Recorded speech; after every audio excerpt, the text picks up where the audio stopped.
एक 17 साल की लड़की ने 44 दिन तक नर्क से बदतर जिंदगी जी। 36 साल पहले जापान की 17 वर्षीय बालिका जुनको फुरुता का अपहरण कर लिया गया। 44 दिनों तक अपहरणकारियों ने उसके साथ 100 से अधिक लोगों द्वारा 400 बार बलात्कार किया। उसकी आंखों में मोमबत्ती की जलती बूंदें टपकाई गई। उसके निजी अंगों में लोहे की रॉड डालकर उसे यातनाएं दी गई।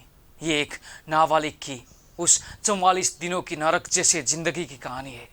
25 नवंबर 1988 रात 8:30 बजे मियानो और उसका दोस्त मिनातो जापान की लोकल सड़कों पर शिकार की तलाश में घूम रहे थे।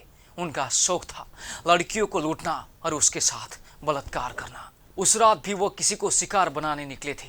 दुर्भाग्य से जिनको अपनी पार्ट टाइम जॉब से लौट रही थी और उसी रास्ते पर साइकिल से घर जा रही थी। मियानो ने जुंको की साइकिल में जानबूझकर स्कूटर से टक्कर मारी और फिर नायक बनते हुए उसे बचाने का ढोंग किया। उसने कहा कि रास्ता असुरक्षित है, वो उसे घर तक छोड़ देगा। बेचारी जुनको को क्या पता था कि ये सब एक जाल था। जुनको एक होशियार, सुंदर और इंटेलिजेंट छात्रा थी। उसे कई लड़के पसंद करते थे, जिनमें मियानो नाम का एक लड़का भी था। पर जब जुनको ने उसका प्रपोजल ठुकरा दिया, तब मियानो ने बदला लेने की ठान ली। मियानो एक खतरनाक लड़का था जिसका संबंध याकुजा नामक खूंखार जापानी गैंग से था। उसने जुनको को शॉर्टकट रास्ते से एक सुनसान और खंडर जैसे गोदाम में ले गया, जहां उसने याकुजा गैंग का नाम लेकर धमकाया और 17 साल की मासूम जुनको का बलात्कार किया।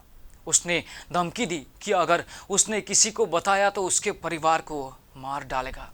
इसके बाद वो उसे जबरदस्ती एक होटल में ले गया, जहां उसके दोस्त मिनातो, अगुरा और वातानबे पहले से मौजूद थे।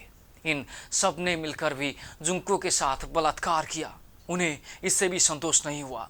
वो जुंको को मिनातो के घर ले गए। मिनातो ने अपने परिवार से कहा जुंको उसकी गर्लफ्रेंड है। फिर उस मासूम को उसके ही घर में कैद कर लिया गया। उसके बाद शुरू हुआ 44 दिन का वो नरक, जहां जुंको को दिन रात कई बार बलात्कार का सामना करना पड़ा।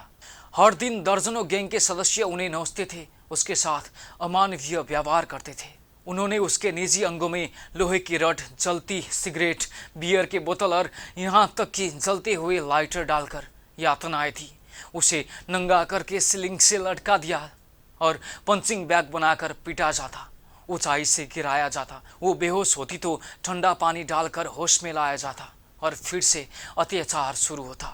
हर सुबह उसे जिंदा कॉकरोच और कीड़े खाने को दिए जाते थे। अगर ना खाए तो भूखा रखकर यातना दी जाती। वो पानी मांगती तो उसका ही पेशाब पिलाया जाता। उसकी आंखों में मोमबत्ती का गर्म मोम डाला जाता। पेट पर भारी लोहे की डंबल फेंके जाती थी। उसके शरीर के हर हिस्सों पर जलती सिगरेट से जलाया गया। उसके अंगों को चीरकर उनमें नमक मिर्च भरती जाती। इस बीच जुंको के माता पिता पुलिस से रिपोर्ट दर्ज करते हैं, लेकिन 27 नवंबर को जुंको को धमकी देकर घर फोन करवाया जाता और उसे कहना पड़ा कि वो एक दोस्त के घर गई है और वो सुरक्षित है। उसकी रिपोर्ट वापस ले ली जाती है।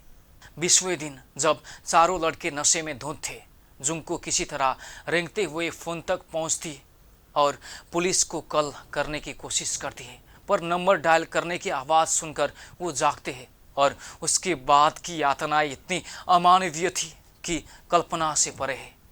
जनवरी 1989 के ठंड महीने में उसे बालकनी में खुले में सुलाया गया। अब वो बाहर से टूटी और अंदर से मर चुकी थी। वो ना जी पाती थी ना मर पा रही थी। उसके शरीर से सड़ने की बदबू आने लगी थी। 14 जनवरी 1989 उन्होंने जुंको को महाजोंग नाम का एक दिमागी खेल खेलने को चुनौती दी। अपनी हालत के बावजूद जुंको ने सभी को उस खेल में हरा दिया। अपमान से तिल मिलाकर उन्होंने उस पर एक बार फिर क्रूरता की सारी हदें पार कर दी। उसके पूरे शरीर पर लाइटर का केमिकल डालकर आग लगाई गई। 2 घंटों तक उसका शरीर जलता रहा। अंततः उसकी हालत इतनी खराब हो गई थी कि वो चलना, बोलना, यहाँ तक कि सांस लेना भी मुश्किल से कर पा रही थी। 44वें दिन उन्होंने उसके मृत प्राय शरीर को एक ड्रम में डालकर सीमेंट में बंद कर दिया और फेंक दिया। क्या आपको लगता है जो इंसान 44 दिन तक एक मासूम को तड़पा कर मारता है, जो उसकी लाश को ड्रम में भरकर सीमेंट से ढक देता है, जो इंसानियत को शर्मदार करता है, क्या उसे जिंदा रहने का हक है? क्या सिर्फ इसलिए कि वो नाबालिग था उसके दरिंदगी को माफ़ कर देना चाहिए? जुनको मरी वो भी हर रोज़ हर पल तड़प तड़प कर मरी, पर उसके कातिल आज शायद खुली हवा में सांस ले रहे हैं और हम सिर्फ कहानियाँ सुन रहे हैं। ऐसी कहानियाँ 36 साल पहले भी थी और आज भी है। हर दिन कोई मासूम बच्ची कहीं जलती है, कहीं चीखती है और कहीं लाश बनकर मिलती है। शायद जब आप ये वीडियो देख रहे हैं कहीं कोई और जुनको मदद की गुहार लगाई रही होगी। अब फैसला आपको करना है। क्या बलात्कार की उम्र मायने रखती है या उसकी हैवानियत? क्या ऐसे दरिंदों को सिर्फ जेल काफ़ी है या उन्हें मौत की सज़ा मिलनी चाहिए? आपका क्या मानना है? नीचे कमेंट करें, क्योंकि चुप रहना भी कहीं ना कहीं एक और जुर्म है। और ऐसे ही वीडियो को देखने के लिए हमारे चैनल को सब्सक्राइब करना ना भूलें।